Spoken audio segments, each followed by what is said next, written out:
Hello world, today we have an esteemed guest with ourselves. Before starting the interview, I would like to inform you that you are being recorded and I would like to request you to answer within the 30 or 45 seconds.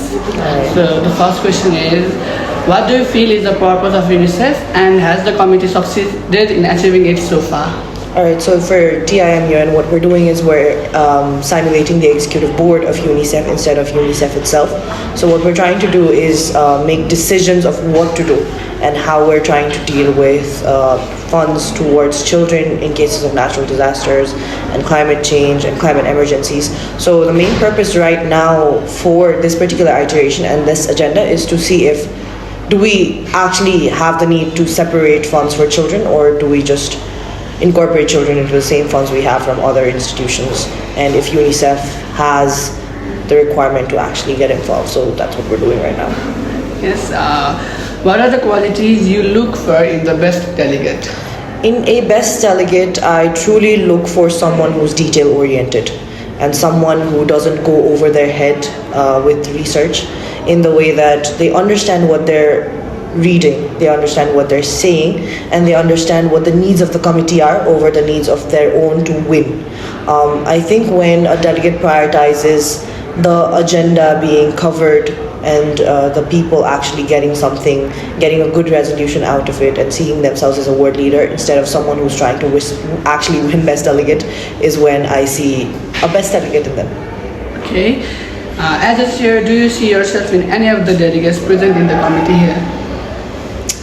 I do actually. One of our delegates, while they look very intimidating, while they stand very tall when they're outside, and they look like someone who would genuinely speak really well, they're having a really difficult time opening up in committee because it's their first conference, and that's exactly how I was. No buttering it up, no putting sequins all over it. I was also not a great delegate in my first few conferences, and funnily enough, I do see myself in them and I sympathize with their anxiety. What was the most memorable speech, statement, or a delegate while working like a chair for UNICEF? For UNICEF, so because this is more of a humanitarian committee, everyone's been very careful of how they're speaking. So I wouldn't say there's been very crazy comments or crazy statements been made. So I don't really have an answer to this one.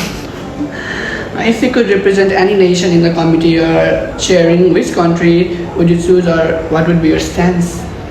Alright, that's a great question. I think in this particular case, I'd like to represent a country that's more environmentally disadvantaged, for example Nepal, or more vulnerable as we put it, or some country in the Pacific Islands, because they have more weight over what they say, because they've truly been through the problems of climate emergencies and natural disasters, and that is why they truly can put weight behind the words and the solutions they put in. And my entire stance would be the fact that